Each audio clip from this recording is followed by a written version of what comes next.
En novembre dernier, la ministre des Outre-mer Naïma Mouchou a annoncé l'exonération temporaire de la TVA sur un certain nombre de produits de première nécessité. Entre les deux fêtes de fin d'année, l'arrêté est publié au journal officiel. Une petite phrase rétablit une TVA à 8,5% sur certains produits informatiques et les téléphones. Dans ce magasin spécialisé, c'est l'incompréhension. Pour nous, c'est une surprise. On n'avait pas eu cette information, on n'a pas eu l'occasion d'en discuter non plus avec les autorités.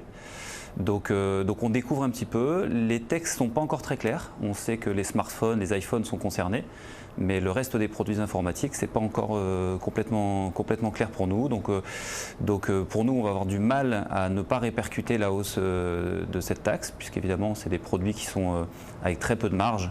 Du côté de la préfecture, c'est le branle-bas de combat pour faire appliquer l'arrêté tout en protégeant une partie du tissu économique local.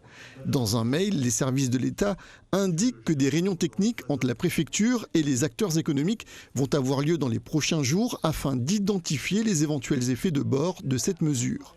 En attendant, les professionnels espèrent qu'une solution sera trouvée. Évidemment, on espère qu'on va être protégé de ces évolutions pour qu'on puisse continuer à fournir des produits qui sont très demandés par nos clients et très importants dans leur vie de tous les jours. Aujourd'hui, tout le monde utilise son smartphone, son ordinateur. C'est impossible de travailler ou même d'exister dans un monde numérique. Et on espère quand même qu'on ne va pas avoir des nouvelles taxes supplémentaires. Avec cet arrêté, plusieurs dizaines de produits de première nécessité vont bénéficier d'une TVA à 0%. Reste à savoir si la chaîne des importateurs aux revendeurs jouera le jeu pour favoriser le pouvoir d'achat des Réunionnais.